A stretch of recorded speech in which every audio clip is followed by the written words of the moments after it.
Hey folks, Kevin here. Well, it's July 20th, 2026. I thought what I'd do is try and give you a little bit of an update and post a video today. So for those of you that don't know, we live in central New York. It's the not too far from the Great Lakes, Lake Ontario. And so there's been Canadian wildfires going on pretty much out of control. It's been pretty bad up there. And of course, a lot of that smoke has been blowing over this area. I know when I was younger, I didn't think too much of the smoke and all, but it's, these PM2, PM2.5 particulate matter, the size of the microns, the size of the particulates that are in the air. And it's not just wood that's being burned, it's everything that the forest fire is going over. There's all sorts of petroleum products that are in the air as well. And there's also what are called polycyclic aromatic amines. So what it is, it's incomplete incineration of some products. And those are all potent carcinogens and inflammatory agents. And of course, you're all aware that they'll talk about if you have lung disease or heart disease, those are the times you really want to be very, very careful. If you're elderly, and of course, as you get older, your immune systems can't really combat that nearly as well. And with Thea's lung disease, it is a huge concern. So for several days, we've been dealing with that. It's mild today. It does affect me. I get headaches, even today, with it being mild. So it's affecting us. So that's one of the reasons, probably the main reason, that I haven't posted any videos. Today I'm feeling pretty overwhelmed and sore. The overwhelmedness is just because when I'm not out here working every day and keeping up on the things that have to be done, like, for example, the garlic needs to get out of the beds, the shallots need to get out of the beds, the lawns are all growing.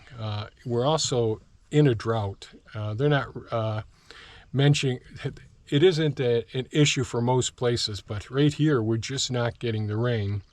Now, we're supposed to get some big storms tomorrow. We've been getting the windstorms, but we haven't been getting the rain. And we desperately need the rain. So that's an issue. So I'm just feeling very frustrated with all that. And then I think I mentioned the last time that we got another demand letter from the IRS. And so last year and this year, and so in 2025 and 2026, I decided, because of my concerns, and I've made videos about this topic in the past, that the tax rates are only going to be going up over time. It just has to happen. We're in a pretty good point in time in history right now where our tax rates, even though they seem high to most people, they're actually pretty darn low. And so I decided to bite the bullet and take all of our IRAs, our individual retirement accounts, and convert those over to Roth, which the Roth you can withdraw without paying taxes on, but when you do a conversion, you have to pay that bulk taxes. And so all of our funds in our retirement accounts, because for many years there weren't the ability to have Roth accounts. And so as our investments grew,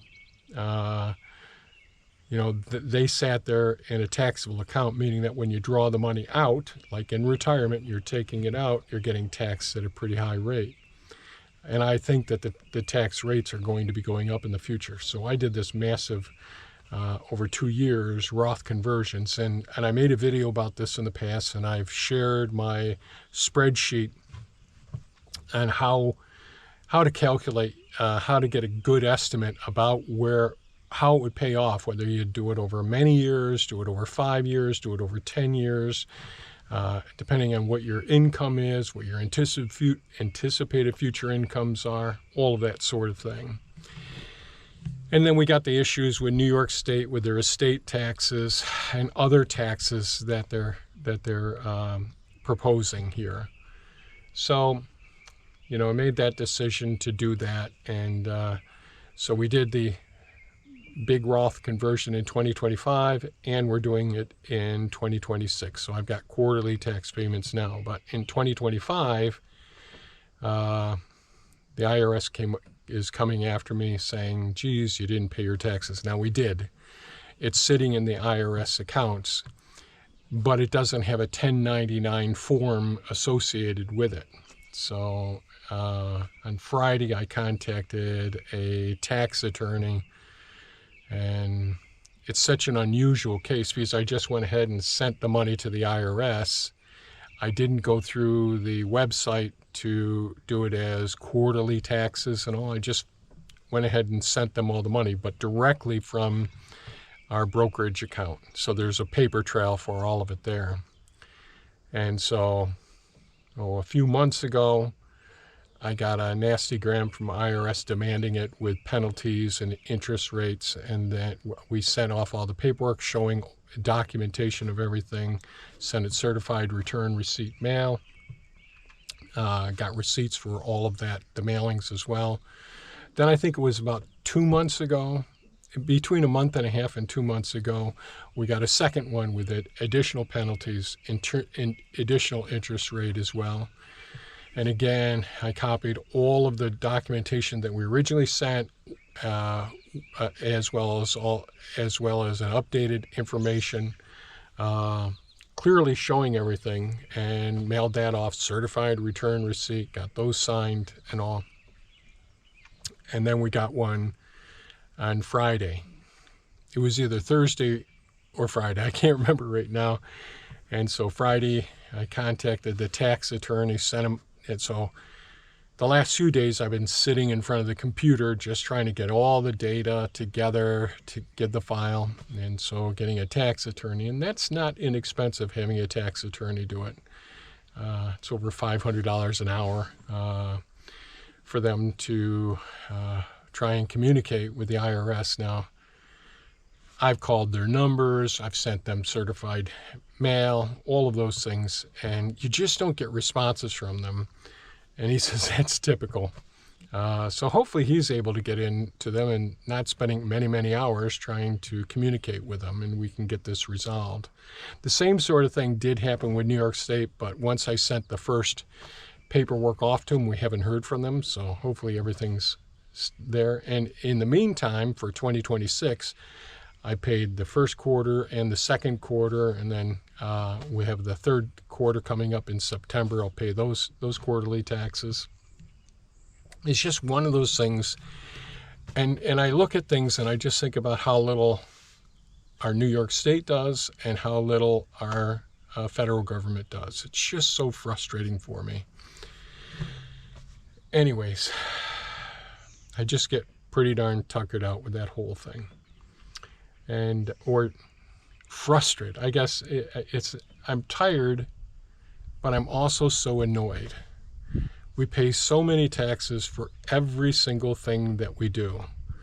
And I could go on a whole diatribe about taxes for every piece of equipment, everything that you buy, you pay taxes on. Even if it's used, they get their tax cut every single time that it trades hands and all.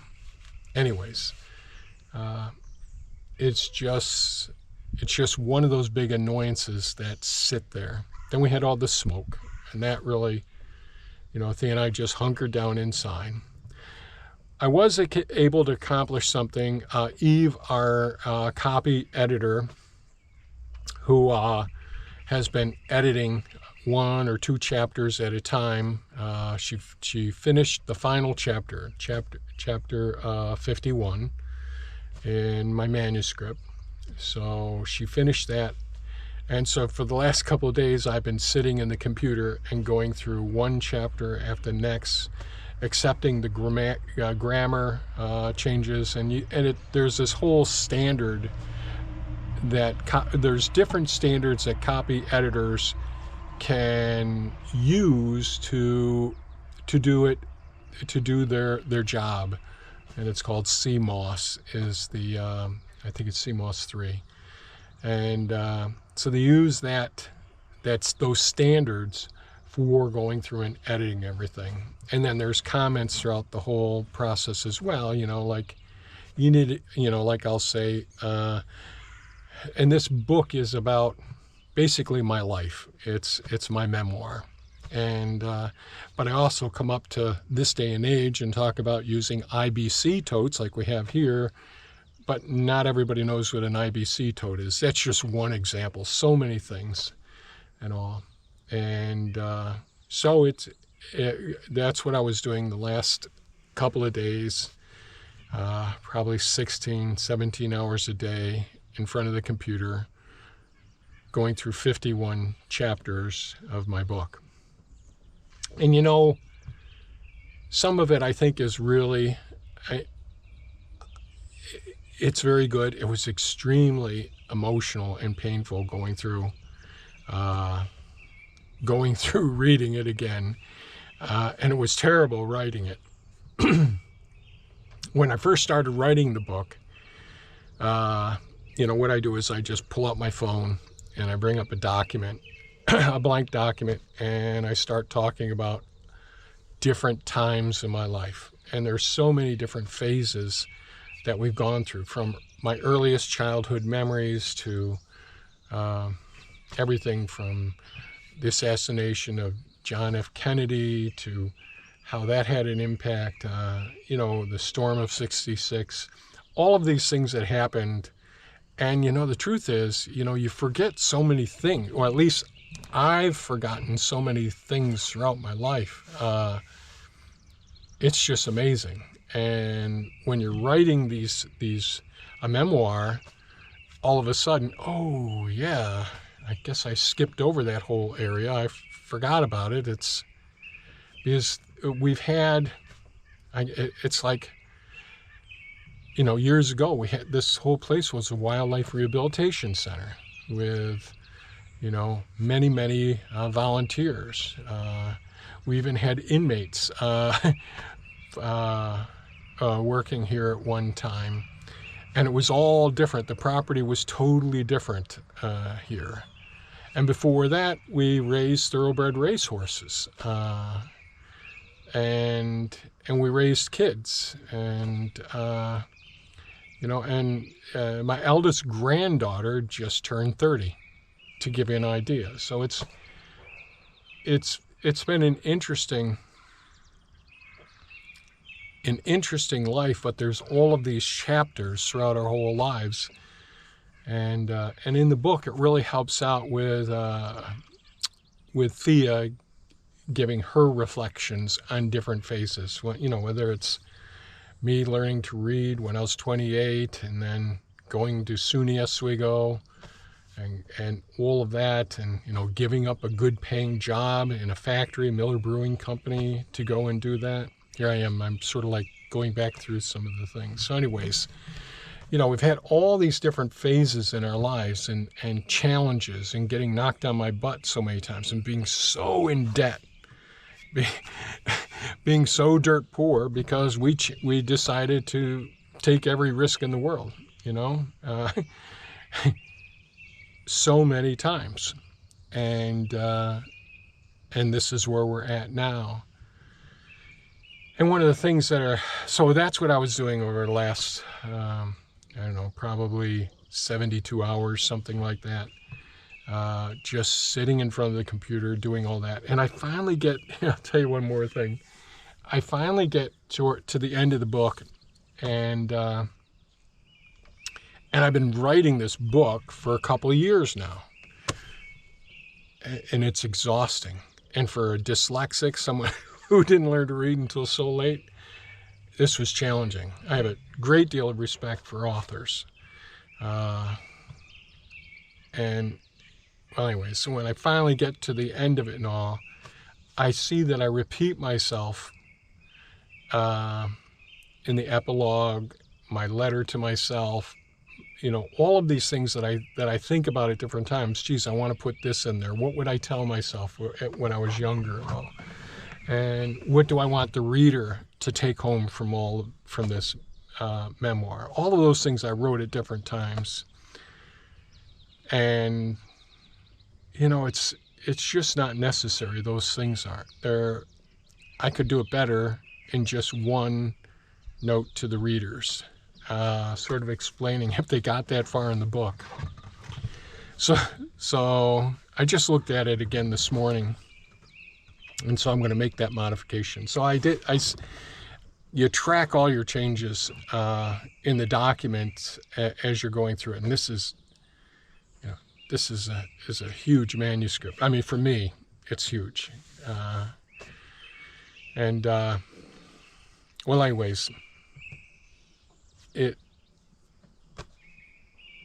really has taken a lot to get to this point. And once I got to there and I said, geez, I don't like this at all.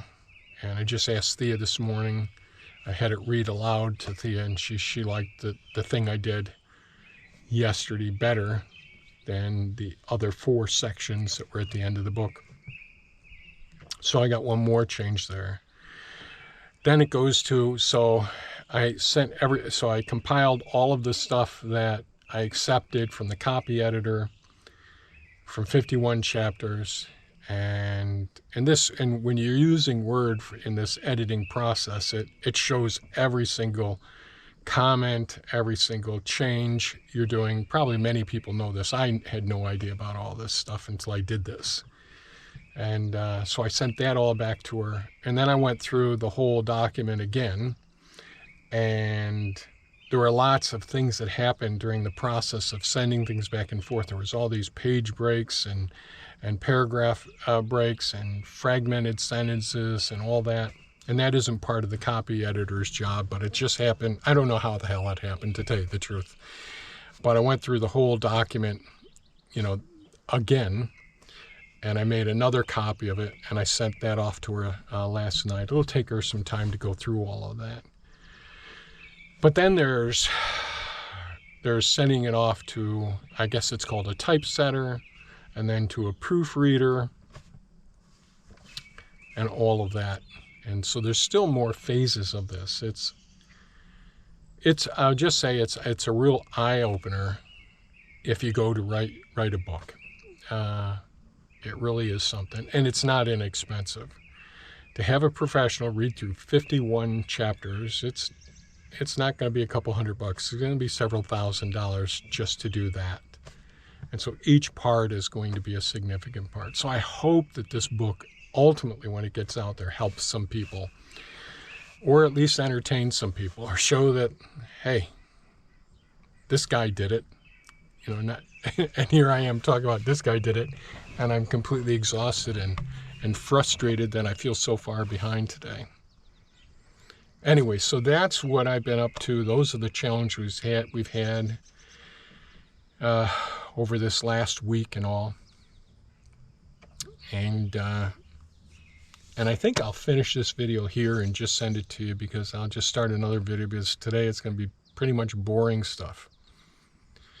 Anyways, that's what I've been up to, or we've been up to, locked in our houses and all. Air quality still isn't good. Thea's sciatica is still plaguing her. She's got an appointment later on this week. It takes so many weeks to get a good appointment.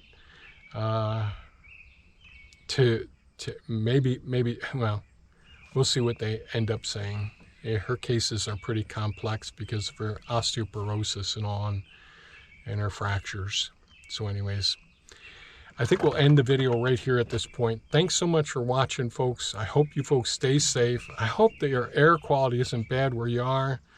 I hope you're dealing with the summer and the drought and all the things that are going on now. And stay safe. And I hope to hell that you aren't having to deal with the smoke or wildfires. Anyway, stay safe, take care, and we'll catch you on the next one. Bye-bye now.